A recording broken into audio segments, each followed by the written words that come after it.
Well, welcome everyone to these few conversations that we are having here tonight. If you're watching live with us on our website, or maybe you're watching later on YouTube, as we as a church take a moment to pause and to acknowledge that there's an epidemic happening with young people and with people across generations taking their lives right now. We believe that God desires hope and healing and wholeness to be infused into the conversation. And so we care for each other deeply. We want to care for each other well.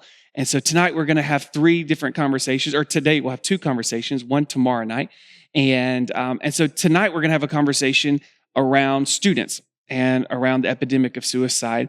Then we're going to take a moment and we're going to have a conversation with Pastor Mark and Ralph, and we're going to talk as a family and from that dynamic. And then from there, we're going to have a conversation to our parents. And so, but our first conversation is with our students. But before we get started in the conversation, I wanted you to know a few things.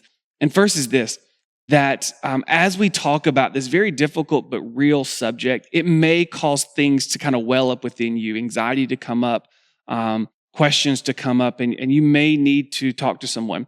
And so if you're watching live with us right now on our website, you can click that request prayer button that is over the video. And in that moment, you can be joined in with a person on our prayer team, a pastor on our team that can pray with you and talk with you right now. And so we want you to know that's there. Access that if you need that. And then there's also this crisis number I wanted to give you. You can text HOME, the word HOME, to 741-741 to reach a crisis counselor. So maybe you're watching this on YouTube later. Maybe someone shared this with you, parent, adult, student, and you need to talk to someone right now. Text HOME to 741-741 to reach that crisis counselor. Well, let's jump into our conversation. Anna, thank you so much for being with us. Thank you so much for having me. I'm so excited to have this conversation with you. Yeah, I am ready to learn and to listen. But just to give people a backstory a little bit about who you are, Anna has a master's of education degree of clinical and mental health counseling from Middle Tennessee State University. And so, Anna, you are an equine specialist, which we talked about me just even understanding how to say that word, yeah. right? Yeah. So what does that mean exactly? So that is where you use horses as part of your therapy process. And so I use horses in a lot of ways, a lot of varieties, but it helps people with their growth and their healing. Right. And it's a really powerful way to impact people, especially in areas of trauma, anxiety, and grief especially, yeah. Wow. So you work with students and adults around anxiety, depression, and helping them walk through these hard times. Yeah. And offering hope. So as we talk, just leading into this conversation, this is kind of where we wanted to start, was with this question. So talk to me about the difference in thoughts of death and thoughts about harming and or killing yourself. And maybe you can even speak a little bit about, like we talked a lot about language. And so why even use suicide versus killing yourself language? Why are we using that language? Yeah. So we think about the fact that death is a concept that a lot of people think about, especially kids, teens, young adults, and older. We're thinking, as we're faced with death or we kind of come to terms, start to realize that that's a thing that happens. Especially in this past year. Yeah, especially in this past year. Right. We start having these thoughts and these conversations. So it's not uncommon for people to kind of have some of those thoughts of what would happen if I died? What would people think? Some of those things. Compared to suicidal ideation or those thoughts of killing yourself where you're actively thinking about hurting yourself, killing yourself, and not being on the earth anymore. So there's a little bit of a difference there between kind of the intent behind the thoughts. So one is kind of more curiosity and one is a lot more of that intent to actually follow through on an action, hurt yourself, kill yourself. Right. So as a student, middle school, high school student sitting here going, okay, I'm having some of these thoughts. What are some of those ways to realize these are kind of natural thoughts that happen as a part of life? And these are questions that I'm having that actually, maybe I need to reach out to somebody. Maybe I need to have another conversation. Well, in all of these thoughts, it's important to talk to people about it and get it out of your head and start having some conversations. And so going to a trusted adult, going to your parents, going to somebody who you feel safe talking to and having some of those conversations, asking those questions that you don't know the answers to is going to be a great way. So if you're just curious, you may find you ask a couple questions and are like, okay, cool, that solves the problem. Right. Whereas if you are actively thinking about hurting yourself, thinking about killing yourself, you may find that some of those questions are still lingering. You can't let them go. And it's one of those where it doesn't kind of go away with a simple conversation or simple answers. It just stays there. Right. So as students have beginning to think about the difference, and maybe they're going, well, this isn't just the natural conversations. Actually, I'm having thoughts of really harming myself and wondering what it would be like not to be on the earth and those kind of conversations. What are some of those warning signs that we can look internally that might be those indicators that this is going to lead to a harmful outcome? Yeah. So the first thing we're looking for is if you are thinking less about I just want to die and more about this is how I'm going to kill myself, that's where we're going to really think about you are in danger at that point.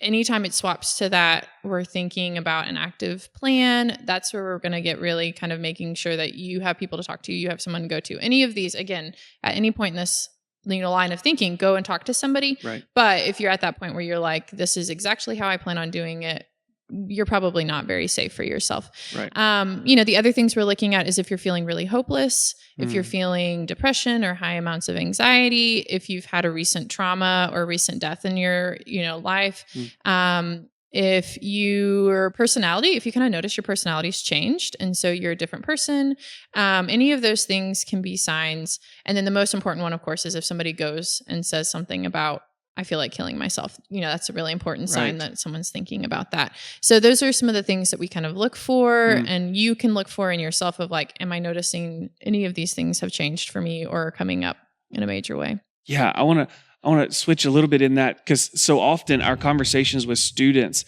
I've been a student pastor for 12 years. Yeah. And we have walked through some of these conversations with students, but I would say more so the conversation is with a student who has a friend that has come to them in a conversation and said something. Yeah. If you're a student hearing your friend talk about this kind of stuff, what are the steps that you're taking as that friend in those moments and protecting their friendship and their privacy, but also caring deeply for them? Yeah. So, the most important thing that you got to think about as a student, as a friend is my friend's safety. So like, how do you keep your friend safe? Yeah. How do you help protect them? And at the end of the day, their safety is more important than maybe keeping a secret between the two of you or not sharing something if you have a concern. So all of those warning signs that I talked about, those can apply to if you notice your friend seems more hopeless. They're talking more about feeling hopeless or their personality seems to have shifted and they're more depressed. Or even if they were really depressed and all of a sudden they're really happy, that can also be a warning sign. So noticing any kind of personality change. Yeah, so talk about that for a second because I think that's interesting. Talk to me about the difference in going from like really happy to sad, but then going from like sad to really happy. Why would that be a warning sign? Because that would seem to be like my friend's doing a lot better. Yeah. Well, if we have kind of a sudden shift in personality like that, where it goes from really sad to really happy, that person may have kind of decided, you know what, I'm going to kill myself now.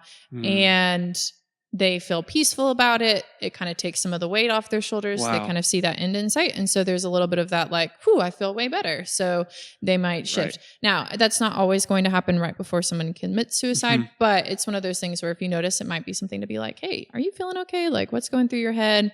And in all of these circumstances, if you have a friend who's telling you they're suicidal or who have had some of these major changes and you're getting concerned, again, you got to go talk to a trusted adult. That again can be your parents. It could be your pastors. It could be a teacher at school. It could be your school counselor. It could be your own counselor. Like just getting, some guidance from somebody. And again, we're thinking about your friend's safety, not necessarily, we want your friend alive, right? Not their secret kept. And so how do we get that conversation going for their safety?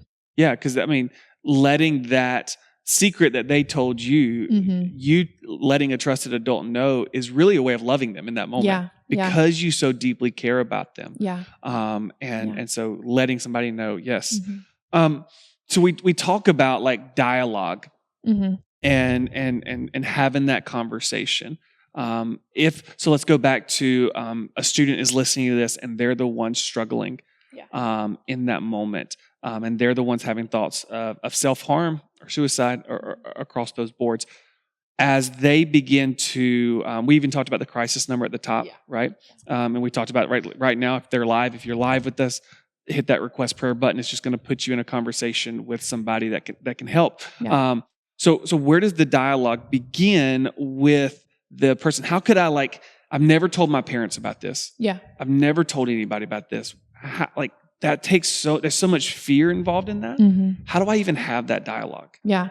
Well, and I think there's an important piece for you. If you're the person having the dialogue with the student, it's that important piece of providing a safe space for them to be able to speak to you and feel comfortable. And so, I always tell my clients in session, I'm not going to freak out like a chicken with its head cut off. Like, I'm going to sit here and I'm going to listen to you, and I'm not going to run around and freak out.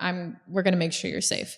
And that's important for you as the adult in that conversation, or as a friend in that conversation, to not be like, oh my gosh, what in the world, but to be like, okay, let's talk about this. Let's make sure that we have this safe place. Because what happens a lot of times is people go into that conversation feeling like they're going to have to take care of the person who's hearing it. And so I know for me, I was a suicidal teenager and young adult, and it was really, really hard for me to talk to the adults in my life about it, because I knew how much it was going to hurt them. I knew they'd be disappointed. And it was really scary to try to go and have that conversation. And so as the adult, as a person, just really ensuring hey, I'm going to stay calm. I'm going to hear you. We're going to make sure that you're safe, and then go forward. And also, not having any of that language of is this attention seeking? And we're going to trust the person telling us that they're suicidal and get them the help that they need. And even if it is something where you might feel like there's some attention seeking, they still need help. So we're going to get them to that point.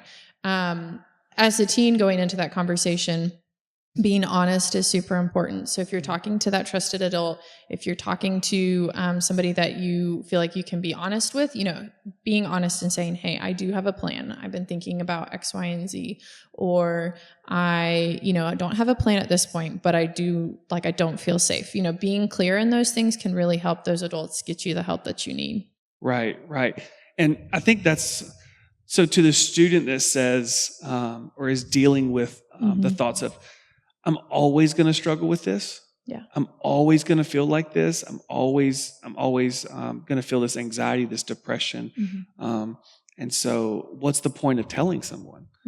Talk to me about how there is hope on this side of it. There's so much hope. And I think that's the hard thing, is when you're in this spot, and students, when you're in this spot and you're feeling that deep darkness and you're feeling that weight of the world, it feels so impossible to look at the future. But the reality is you have a beautiful future and you have a lot of hope, and there are so many people rooting for you. And so taking that realization of 20-year-old you is going to look back and be so thankful that you chose to continue, or 25-year-old you, or, and thinking, even if you can't imagine that future, just thinking about the tomorrow you that's going to be thankful that you got up. And realizing that there's a lot of support, there's a lot of hope. There's people that you can talk to. Providence does a great job of referring out to counselors. You have great pastors to talk to here. There's medication options if you're feeling that depression and anxiety. There's so many options. And so just thinking through, somebody says suicide is a short or a long-term answer for a short-term problem. And so there's more beyond what you're feeling in this moment. And so pursuing that more is so important. Yeah, pursuing the health, right? Pursuing the health. Yeah. And you mentioned something there just briefly in that conversation around medication. And so often there is this stigma around churches. It's just pray it away. Just pray it away. If you just pray hard enough, if you just seek God hard enough, then it'll go away. And while we definitely deeply believe in prayer, wholeheartedly, and we want to take things to Jesus and let him hold us in these moments and offer us hope, healing, and wholeness. We also know that his hope and his healing and his wholeness come in multiple different ways. And so I have family members who are on medication, and I've seen the difference those have made in the lives of teenagers and high schoolers and in adults. And so under the right authority of a doctor and, Mm-hmm. people that you can trust and that can prescribe them. If that is what God's leading to, that's a way that God can help. Mm-hmm. And actually there's this, like I said, there's this thought of like, yeah, from the church perspective, Yeah. that there's no point in medication. And we're saying, no, they're like, if they are asking you to take medication, we believe that's a really good thing. Yeah. Yeah. Where do you see, maybe this is, where do you see anxiety coming from? Like in the sense of our students right now, Mm-hmm. what's drawing is not the right word. What's providing a lot of this anxiety, especially in this last year? Yeah. I think, obviously this last year has been a lot Right. for everybody. And Right. so what I've seen a lot with teens in the last year is seeing a lot of that interconnectedness, the global worldview that the world kind of has right now, where we are so connected worldwide, is really great, but also does add to, there's a lot more that teens are thinking about now and a lot more that they are passionate about or pursuing. And so that's an added weight. And so I've seen a lot of teens with anxiety about COVID, about politics, about race relations, about things happening overseas. Like there's so much going on. And so there can be a little bit of almost too much knowledge, which is important. But if you get lost in that and you kind of lose your own day-to-day life, it can add to that anxiety level.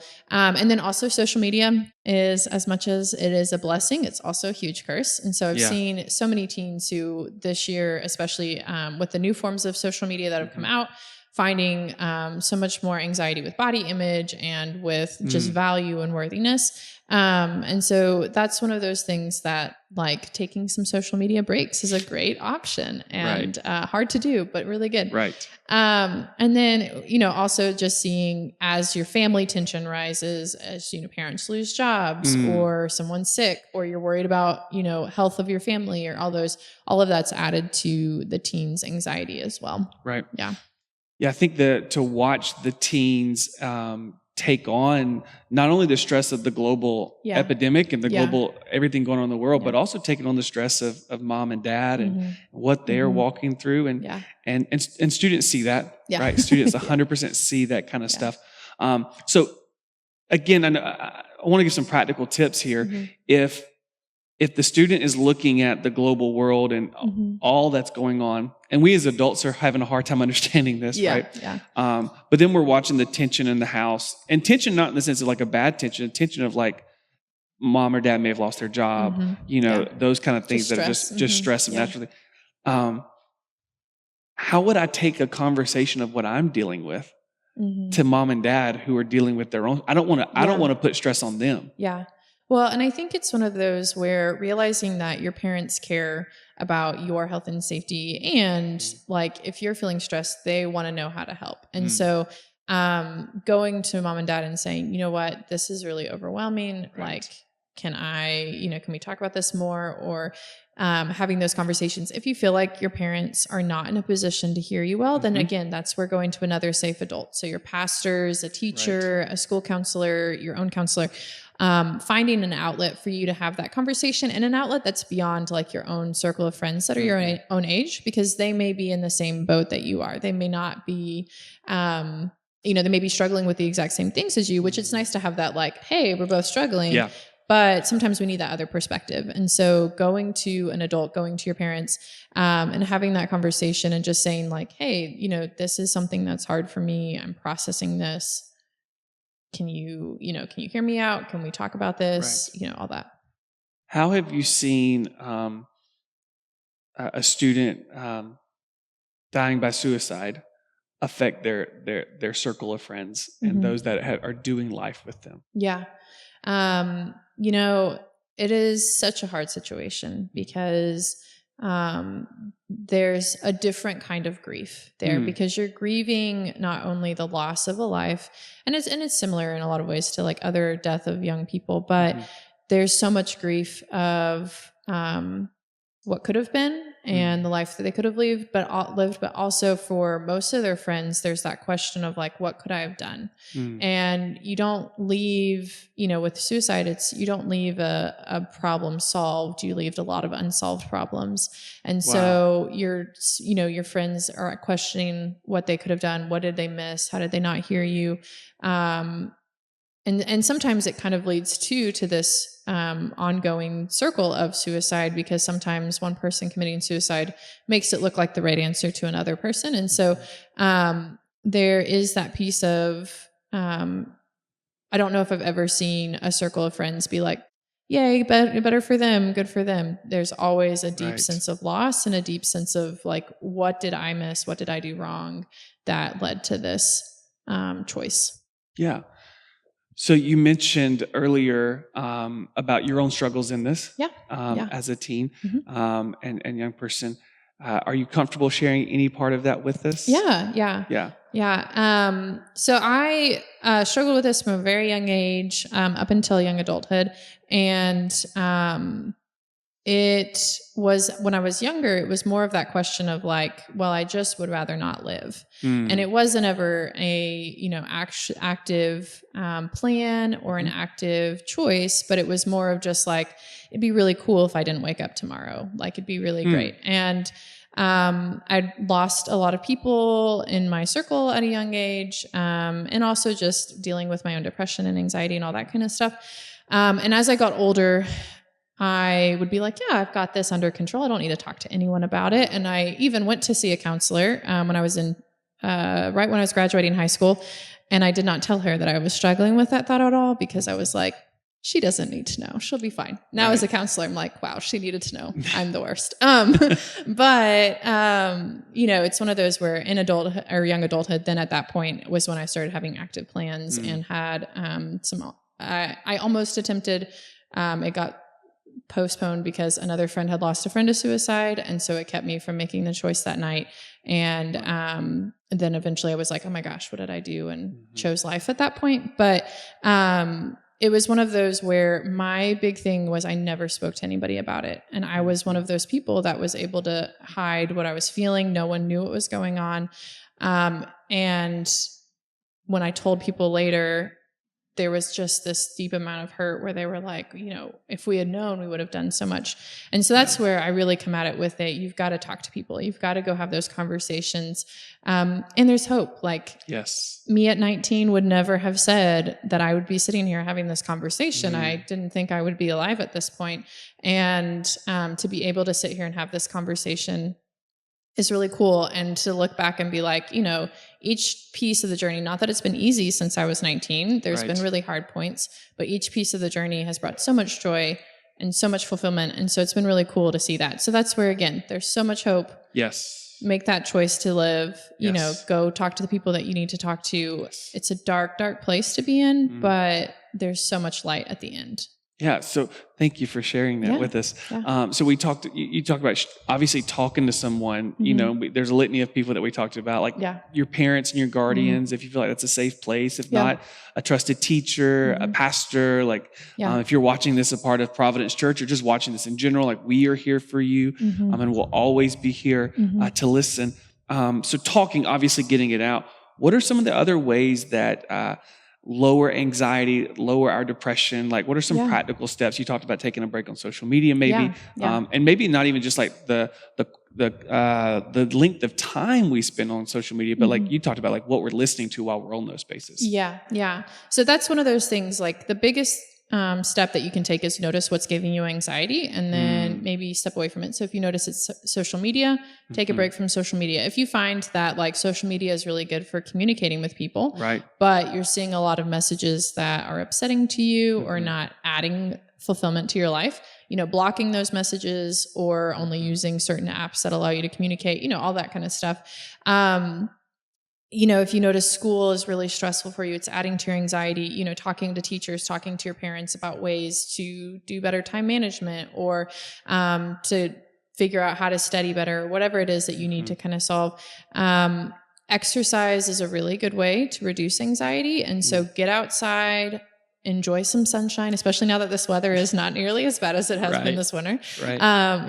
Enjoy the sunshine, get outside, do something active. And then, finding a hobby that you really enjoy and that you're passionate about. Doing some deep breathing, doing yoga, doing things like that. There's a lot of ways to work with anxiety, but a lot of it is finding what works for you individually. And so experiment, find the things that work for you. We try not to encourage like using substances to help you with anxiety outside of what's prescribed, but finding things in your everyday life that you can find joy in, that you can be passionate about, that can make you feel better in that moment. And enjoying those activities, and then talking to somebody, again, I'm going to keep circling back to that because that's such an important piece. Yeah. I think what's interesting is there's no, one fits all. Yeah. Right. Yeah. And so I think that's for me in times that I've struggled with depression, anxiety and stuff like that. When I went through it in high school, middle school and high school, I did not tell anyone. I did not have a counselor to go to. And I would have, if I had spoken up, for sure, but I didn't speak up, didn't have those. And so when I went into counseling in my 20s, that was the thing that I really found a lot of hope in, was that it was a journey to find what brought me hope and what brought me healing in those moments. And we had to try some things, I remember the first time my counselor was like, have you seen those pictures that are they're like adult coloring books? And she was like, you should try these. They're really calming. And I was like, oh man, I went to Walgreens and I bought all the colors, and it was the most stressful thing in my life I've ever done. Coloring books. They stress me out. But making sure I get outside, and my wife Claire and I, we talk about this. I need to do something competitive. I need to play a sport, and I need to go running, or I need to do something. And so finding that, and that's where the therapist or the counselor really can help you, even if you're not. I think there's this idea, and I would love for you to talk on this as kind of we close. There's this thought of, I need to talk to the counselor when it's at its worst. When I get to this almost breaking point, that's when I talk to the counselor. Talk to us about actually way before you get to the to that point. If you're here, talk to someone. But can I talk to someone when it's really early in the stages? Yeah. Well, and that's one of those, therapy is a place for you to grow and heal, but it's also a place for you to find tools and build that toolbox so that you don't hit that really low. And so it's that place where your counselor can give you ideas or suggestions to do those things. It's a place to have conversation that's unbiased.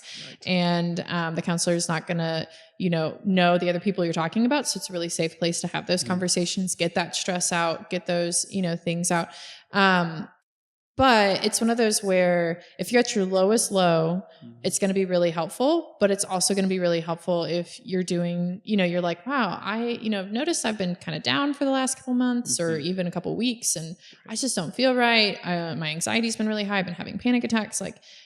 Go talk to a counselor or go, seek that out, because it is a place where you can build that relationship and get those suggestions and solutions before you need them versus in the middle of needing them. Yeah. One of my counselors said, if we handle the little things, hopefully we never end up at the big thing, and it's so helpful. One of the things we know is that this is just a conversation. And this is just a start of the conversation.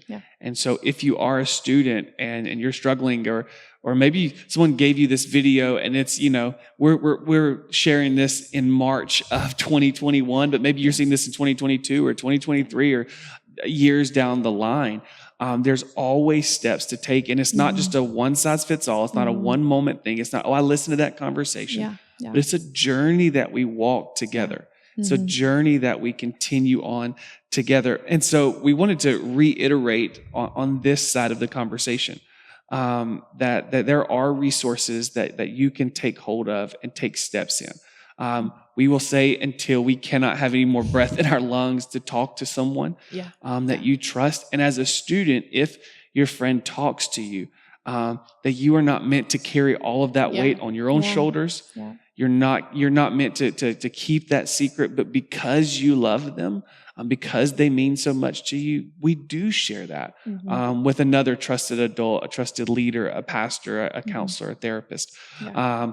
The text number, text 741-741 to reach a crisis counselor. You text the word home to that number, 741-741, and it's a way for them to reach back out to you through text. Am I right? So if you are in that place where you're like, I really feel like I need to talk to someone, I need to tell someone what's going on, the thoughts that I'm having, but I'm just not comfortable yet going to someone I know, this is a great way to begin that conversation along the roads. And that will be a one-time kind of a thing. So that's a person that you text if you're like, wow, I'm really feeling this, really deep thing. I can't get this off my mind, all that kind of stuff. You text that person. And if you're feeling like you need to text the crisis counselor, you probably need to talk to a real counselor, in-person counselor. And so, that's a great way to start that conversation and get that, counseling set up with somebody who can walk the journey with you, whereas the crisis counselor will be there for like that 1 minute. time. So that's a way to go, like, that's a warning sign, or like a sign within us is like, hey, I feel like I want to text this crisis number. Okay, text the crisis number, but also take a step and talk to someone. I guess, and I want to end with this question. Yeah. What are we not talking about? I mean, I think that we are not talking about we don't talk about suicide. I mean, it's just one of those where it's there, it's out there, and I feel like we do such a disservice by not making it something that's safe to talk about. And so, as we go forward and, pursue this, I want this to be something that it's a hard conversation to have, but it shouldn't be like an awkward conversation or an uncomfortable conversation. It should be something that we are more comfortable with as a church and as people. And so, for teens, this is something that like gearing up for, I got to go talk to an adult. I got to go talk to somebody who can take those steps and help me. And for adults and parents, like having the readiness to listen to those hard conversations. And so that's the big thing that I'm just like, we gotta get comfortable with this. We gotta be able to have these conversations. Yeah. So we're about to have that conversation with Pastor Mark and Ralph about the family aspect of everything. And so just before we have that conversation, I just want you to know again, as a student, that you are loved and you are valued and you have worth. That we believe as a church that at the core of who you are is the image of God, that He put His love at the core of who you are. Yeah. He has a plan for you.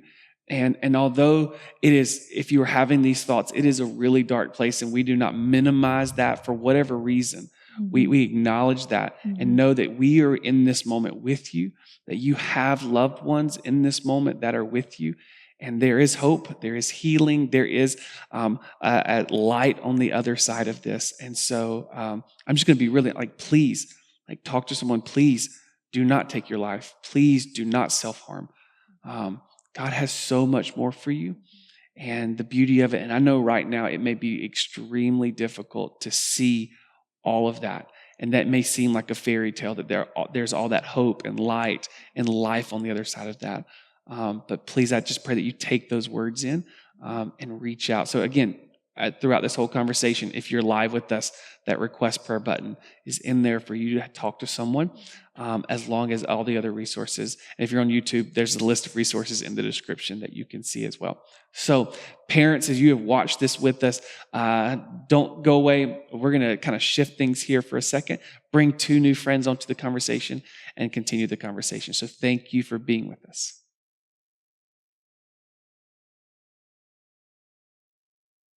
Well, thanks for sticking around with us as we continue this hard but good conversation that's needed around suicide and self-harm. And we just finished a great conversation with Anna. Thank you so much for the wisdom that you brought. And we have 2 new friends on the stage with us as they will lead us in a conversation to come around parents, as parents walk through this with their students. But we wanted to take a moment and be together as a family, and parents and students both in the room together.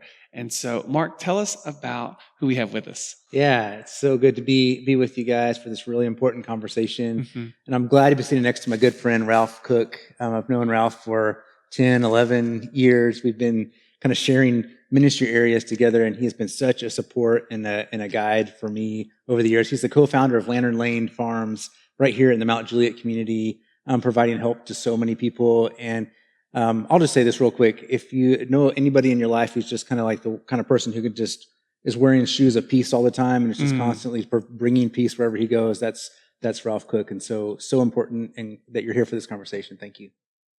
Thank you for being with us, Ralph. So as we I'm imagining right now there are in homes and living rooms across our area and across maybe even the nation, students sitting down with parents.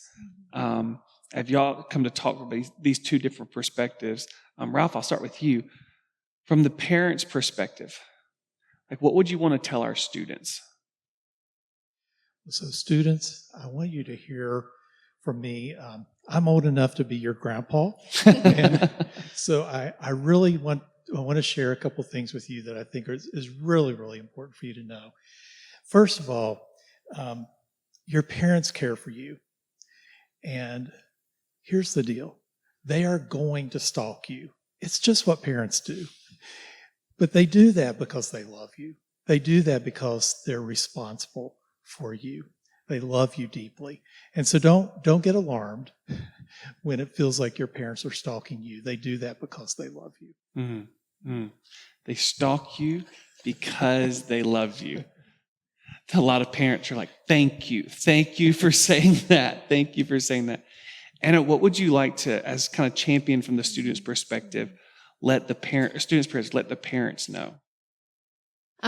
Parents, I can't emphasize enough how important it is for you to be a safe person for your teen. And so being a safe person looks like having an open door to have conversations where your teen doesn't get into trouble because they've come and talked to you, but is able to speak openly and speak honestly with you without fear of retribution or whatever. Being a safe place for your teen is opening up some of these hard conversations and saying, hey, this may be something you ever want to talk to me about. I want you to know I'm here for you and I'm, walking with you. And being a safe place for your teen is not being angry if they go talk to another adult who they may trust more, and hearing what your teen is saying, listening to them, and getting them the help that they need. Because you are their advocate. You're the person that can walk with them in this time. And so you making the choice to be the person that walks with them is so important. So yeah, being a safe person. Ralph, as we look at from students and parents in that relationship, what is something that the students need to hear that the parents are walking in and carrying in that they may not even think about?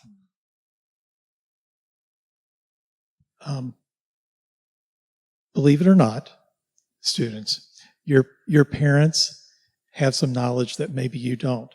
And what I realize is that you have some knowledge that they don't, because you understand culture, you understand what you're walking through sometimes better than your parents do. So your parents love you. They want to be your ally. They want to be that safe place for you, as Anna talked about a minute ago. And so allow them to be that home base for you. And even though you think they may not understand, then let them know what you need from them. If you want to talk to them, you want to share with them, come at them with, hey, mom and dad, I want to share something with you, but I don't necessarily need any advice right now. I just want to talk. I just want you to hear what I have to say. So let your parents know what you need from them. They are knowledgeable. They are your allies. They have experience that you don't have, and that's okay because you haven't lived that life yet. But let them be your friend. Let them be your ally. That's so good. They've got some wisdom that you don't have yet, and it's not your fault that you don't have that wisdom. You just haven't lived that life yet. It's beautiful, beautiful. Anna, is there anything else that you would love to tell our parents from the champion of our students? I just, want this to be a place where parents, you feel like you have the tools to step forward. So that's why I'm really excited that Ralph is speaking on that. But trust your teens. If they say that they need help, get them the help. This isn't something that we want to say like, oh, well, we'll see in a year if you're still feeling bad. get them the help that they need. There's so many resources out there. If counseling isn't something that you can do right now, you can speak with your pastors. You can speak, getting that help that you need and that your kids need is so important.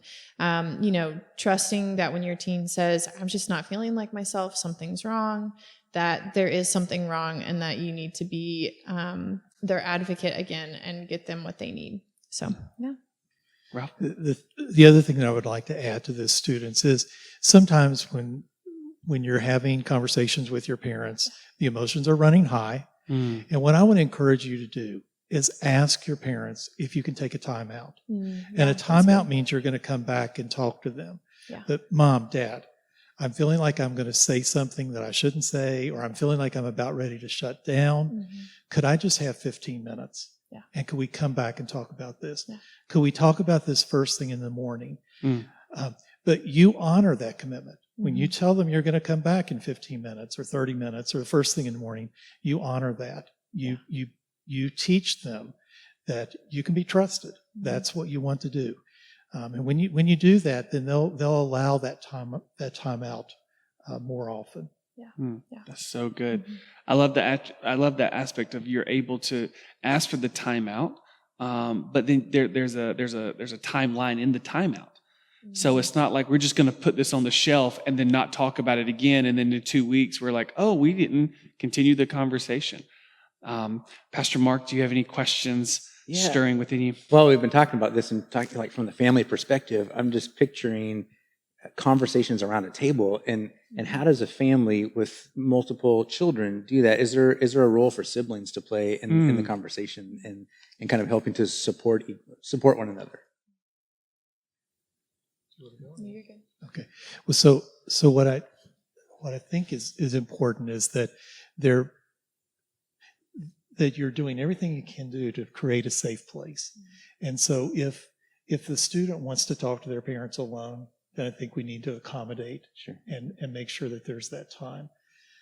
But yet some of these conversations can take place in the broader picture with the whole family. But I think students, be sure to ask again what you need from your parents. If you need to talk with them alone, then ask them for that. And also just be open to those times of sitting down with your parents, having dinner, playing games together, letting your parents get to know you is so important. I think laying the groundwork is so important within your family of having these conversations. And so doing that with the whole family, setting that groundwork of like, we can have these conversations, but then also facilitating individual times, whether it's you have a kid who's a runner and you're a runner. Okay, well, let's go running together and talk while we're running. Or you have a kid whose interest is arts and crafts, sitting down with them and doing some one-on-one connecting activities that open the door for some of those more private, difficult conversations that your kid may not want to have in front of their 3-year-old sister or, something like that. That's really good. That's really good parenting advice. This is a whole, I remember being in premarital counseling and my counselor saying, take interest in the things that your wife loves that you could care less about, and it's the same for kids, as a parent, to take interest in the things of your kids that maybe you don't have a lot of interest in, but you do have interest in them, obviously. And so to learn those things. Well, like we said, this is just a part of the conversation and a part of walking through this together. Thank you, Ralph, for joining us, and Anna joining us, and Mark. It's just as we continue this conversation. So stay with us. We are going to continue this conversation. If you're live, you just say right where you're at, and we are going to move into a conversation with Pastor Mark and Ralph around around parents and this conversation. But if you are watching on YouTube, this will be the end of this conversation, and you can look on our YouTube page and find the conversation that leads after this. Know that there's also a conversation coming, if you're watching live, tomorrow night with Pastor Jacob and one of our other friends, talking just our whole congregation to anyone and everyone around this topic. And if you're not live with us, then obviously it is on our YouTube page. Thank you for being here, and we love you so much. We'll see you soon. Stick around if you are live.